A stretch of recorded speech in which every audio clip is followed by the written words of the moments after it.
سلام چطورین؟ احتمالاً اگه تو انگلیس دنبال خونه میگردین یه عالمه سوال دارین. اینکه اصلا از کجا میتونین خونه پیدا کنین، کردیت چک کردن چیه، حقوقتون چقدر باید باشه. قراره که توی این ویدیو راجع به این چیزا بهتون توضیح بدم و یه سری مسائل رو باز کنم. بزن بریم. این ویدیو کاملا بر اساس تجربیات خودمه که تو این چند ماه اخیر که اومدم توی لندن و دنبال خونه بودم به دست آوردم و میخوام براتون تعریف کنم.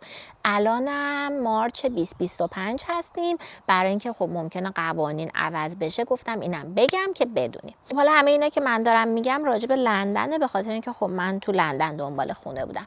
بازار اجاره توی لندن خیلی رقابتیه. برای همین صاحبخونه‌ها بیشتر ترجیح میدن خونه رو بدن به کسی که ریسکای کمتری داره. حالا شما مواردی که چک میشین برای اینکه یه خونه بهتون داده بشه یا نه، اونا رو اول بهتون میگم. یه کردیت چک میشین، به این معناه که چک میکنن ببینن شما وامی گرفتین، کردیت کارتتون بدهی نداشته باشه، تمام اینا رو چک میکنن. و همچنین فیش حقوقی، پی اسلیپتون رو چک میکنن و قرارداد کاریتون رو. یعنی اگه شما به مدت 6 ماه پی اسلیپ داشته باشین اونو چک میکنن، و یا اگه نه مثل من تازه اومده باشین توی انگلیس و هنوز فیش حقوقی ندارین، باید قراردادتون رو بهشون نشون بدین که درج شده باشه که حقوقتون چقدره. حالا اینو برای چی میخوام بدونن؟ برای اینکه شما وقتی که یه خونه اجاره میکنین حقوقتون توی سال باید 30 برابر اجاره باشه. به عنوان مثال اگر که یه خونه 1500 پوند اجارهش ضرب در 30 میشه، یعنی 45,000 پوند شما باید حقوقتون باشه توی سال، که از این نتیجه میگیرن که پس شما میتونین که اجاره خونه رو بدین. یعنی حتی اگه 50 پوندم بالا پایین باشه ممکنه که رد بشین. مورد بعدی که چک میکنن، از صاحبخونه قبلیتون استعلام میکنن ببینن که اجاره رو به موقع پرداختین نپرداختین، موقعی که خونه رو تخلیه کردین خونه سالم بوده نبوده. و یکی هم این که و مورد بعدی اثبات محل اقامتتونه که اونم بر اساس قبضای پرداختیتون و بانکتون که یه استیتمنت میگیرین که آدرسش توش هستش، از اونجا ثابت میشه که حالا شما مثلا چند وقته که توی اون محل زندگی میکردین. حالا همه اینا مال کساییه که اینجا زندگی میکردن. یکی مثل من که تازه اومده بود فیش حقوقی نداشتم، پس مجبور شدم که قرارداد کاریمو بدم. مرمر همینجا داره با اون دوستش که اونوره با هم بازی میکنه، زومیش گرفته این وسط. خب و منم که خب قبض پرداختی نداشتم، برای همین حالا استیتمنت بانکم رو بردم نشونشون دادم برای حالا اون جایی که ساکن بودم، که خب حالا من پیش برادرم بودم. اینا تمام مواردیه که قبل از اینی که بخوان قرارداد خونه رو ببندن چک میکنن، و اگه از توی هر کدوم از این مراحل رد بشین باید با اون خونه خداحافظی کنین. حالا یکی مثل من که سابقه کار اینجا نداره، فیش حقوقی نداره، چیکار باید بکنه؟ باید یک راهی وجود داره. کسایی که یا حتی اصلا اینجا زندگی میکنین ولی حقوقتون 30 برابر نیست، میتونین گارانتور داشته باشین. یعنی که یه نفر میاد ضامن شما میشه که اگر که مثلا اجارتون رو پرداخت نکردین اون پرداخت میکنه. حالا گارانتور باید چه شرایطی داشته باشه؟ اولا اینکه خب باید اقامت انگلیس رو داشته باشه، و بعد اینکه حقوق اون باید 35 برابر اجاره باشه. یعنی مثلا اگه 1500 دوباره اجاره رو در نظر بگیریم، ضرب در 35 میشه 50 و فکر کنم 2000 پوند میشه. 52,000 پوند که یعنی حقوقش، یعنی باید خیلی کار خوب داشته باشه. حالا شما هم گارانتور نداشتین، اون موقع باید چی کار کنین؟ باید جلوتر 3 الی 6 ماه اجاره رو پرداخت کنین دیگه. اینم که مبلغش خیلی مبلغ بالایی میشه و خب هر کسی توانایی پرداختشو نداره. یعنی که اگه گارانتور هم نداشته باشین این راه هم دارین، و اون 3 الی 6 ماه بستگی به نظر صاحبخونه داره.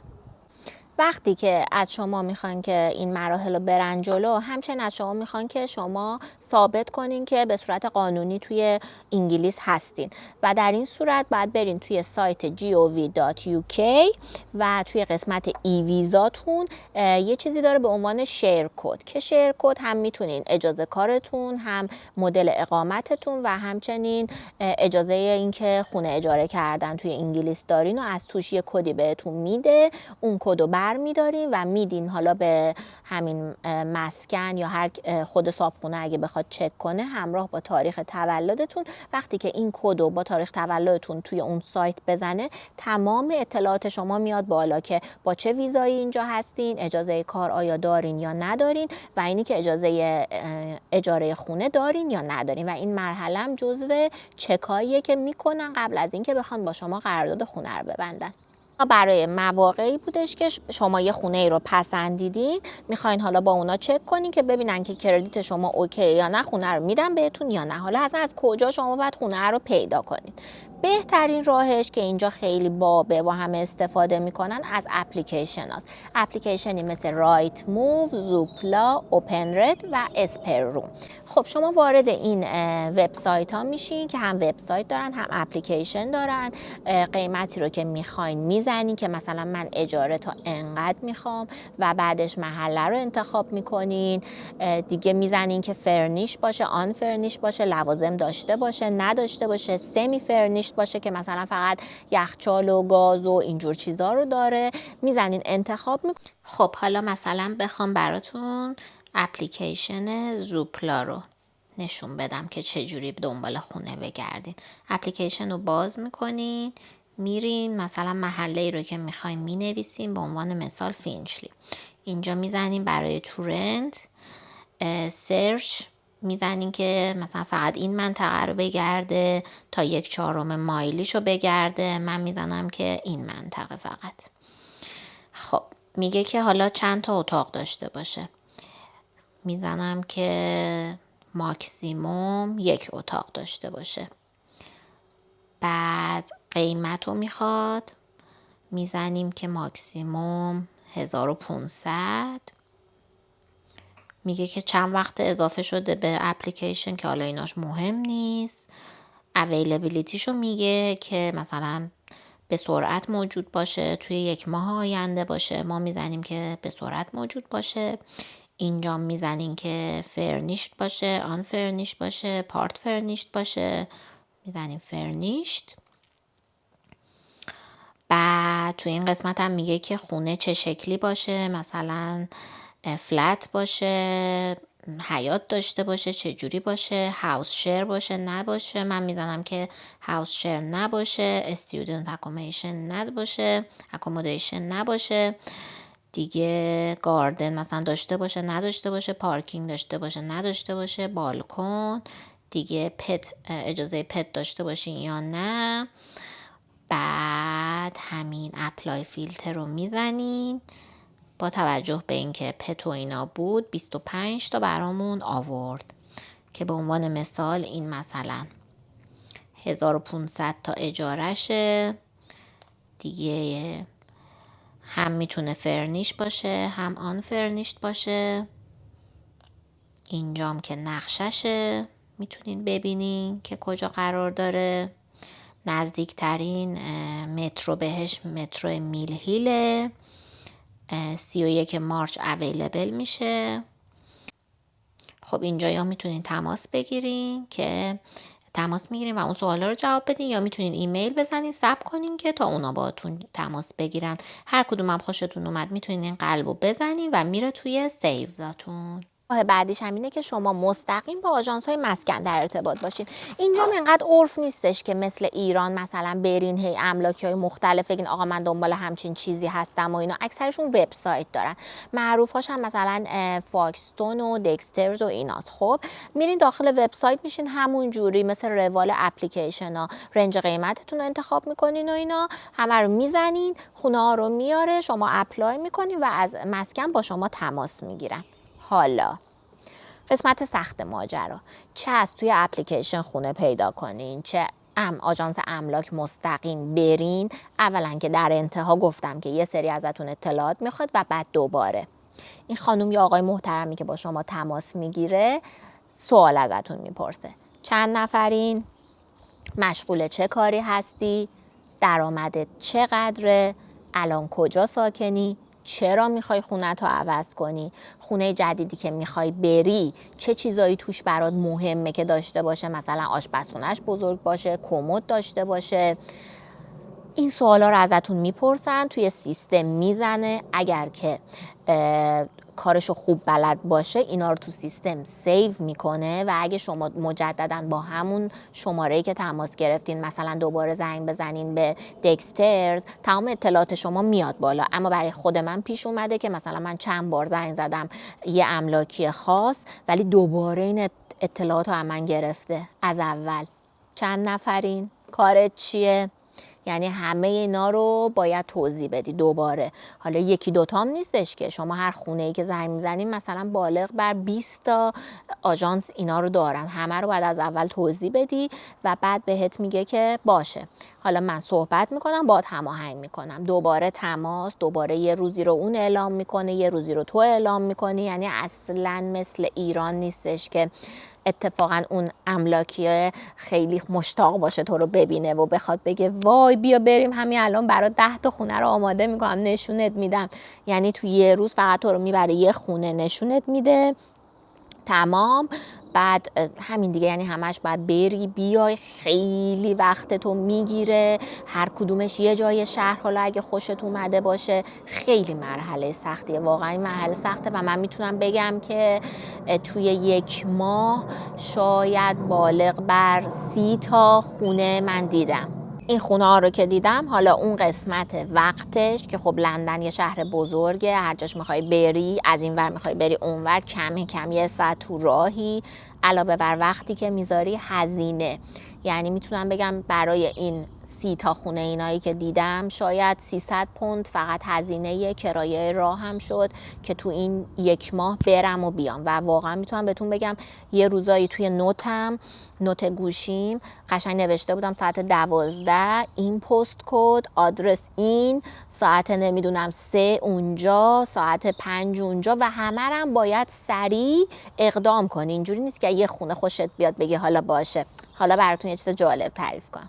یه خونه ای رو رفتم دیدم، غرب لندن بود، اصلا حالا محلش هم همچین خوشم نیومده بود به خاطر اینکه سوت و کور بود، ولی خب قیمتش مناسب بود، همون تو اون رنجی بود که من میخواستم و اینی که ترتمیز بود و بزرگ. اولین خونه بزرگی بود که دیدم و گفتم که خب وسایل من جا میشه. آقا من این خونه رو دیدم همونجا و به خودم گفتم دیگه مرجان این دفعه همینجا بگو که اوکی.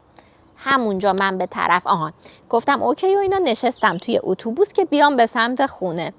به طرف مسیج دادم گفتم که من این خونه رو میخوام. من هنوز تو راه خونه بودم، هنوز نرسیده بودم خونه، گفتش که خونه رفته.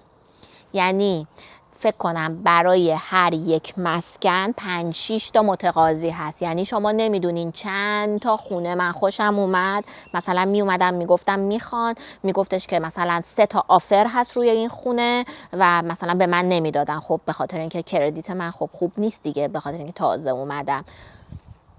چی بهتون بگم، یعنی نمیدونی خیلی پروسه سختیه. واقعا باید کفش آهنی بپا کنین، برین تو خیابون وقت بذارین، هزینه بذارین تا تازه شاید اون چیزی رو که دوست دارین پیدا کنین.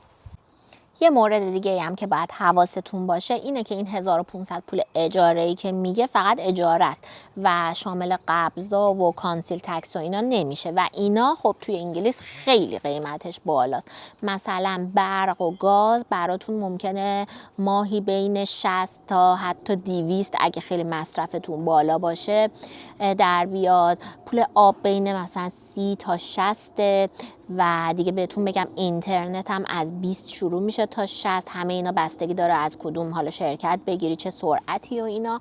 و مهمترینش کانسیل تکس. کانسیل تکس هم که میشه مالیات شهرداری که شما بر اساس اون خونتون که یه درجه‌ای داره مثلا ABCD، یک مالیاتی بهش میدن که ماهانه باید پرداخت کنید. اونم مثلا متغیره از 100 تا 200 و اینا، بستگی داره خونه جدید باشه، قدیمی باشه، کجا باشه.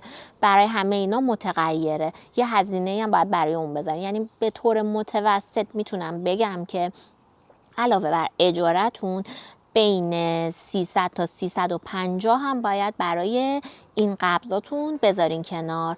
یعنی یه خونه خیلی معمولی که سویت باشه، حالا شاید یه اتاق داشته باشه یا فقط سویت باشه، از 1500 شروع میشه. یعنی دیگه 1500 واقعا کفشه. که پایین تر از اون دیگه خب هستا، ولی خب پسند ماها نیستش، به قول معروف ایرانی پسند نیستش.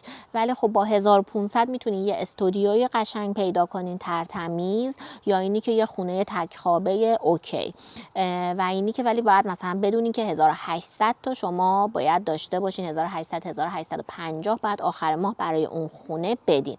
و شیر هاوس هم از مثلا اتاقی که حالا شروع بشه از 600 شروع میشه، 800 حتی 1000 هم هست، ولی خب دیگه اون حتما خیلی چیزای خوب توش داره، دستشوی حموم بزرگ داره دیگه، خیلی پرایوسی خودشو داره.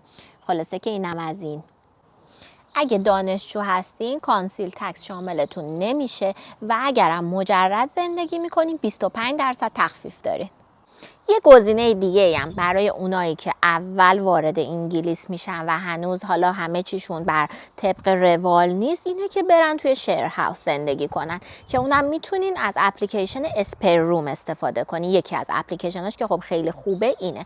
و به این صورته که حالا شیر هاوس ها مدل‌های مختلف داره. بعضیش این سویته که مثلا دستشویی و حمامش توی خودشه، و بعضیش نه، دستشویی حمامش هم شیره، که خب هزینه خیلی پایین‌تره و خوبیایی که داره دیگه تمام قبض و اینا روی خودشه. ولی خب شیره دیگه، آشپزخونه‌تون که قطعاً شیره دیگه. حالا دستشویی توالتش باید ببینین که چجوریه. اگه دستشویی توالت که باشه خب قیمتش بالاتره. و اینی که خوبیای خودشو داره، بدیای خودش هم داره، ولی دیگه اون چکای سخت املاکو نداره و واقعا راحت‌تر میتونین اونجا خونه پیدا کنین. به نظر من برای شروع خب با اینی که مخصوصا برای ما ایرانی‌ها خب خیلی سخته، ما به این فرهنگ عادت نداریم که با چند نفر غریبه که هر کدوم از یک کشور مختلف باشن زندگی کنیم. ولی خب هم به خاطر هزینه ها، هم به خاطر اینی که خب اتفاقا خوبه اگه زبانمون خیلی لول بالایی نداشته باشه، با هم معاشرت میکنیم و کمک کننده است. این هم یکی از راهاشه. و خب خوبیش اینه که دیگه اکثرشون پول اینترنت و قبضا و کانسیل تکس و اینا تو خودشه. امیدوارم که از این ویدیو لذت برده باشین. هر سوالی داشتین برام کامنت بذارین تا جایی که بتونم کمکتون میکنم، راهنمایی میکنم. این راهیه که خودم به سختی تو این چند ماه رفتم، برای همین با جون و دل کمکتون میکنم. اگرم ویدیو رو دوست داشتین تامز آپ، اون لایک رو برای من بزنین که منم انگیزه و انرژی بگیرم. خیلی دوستتون دارم.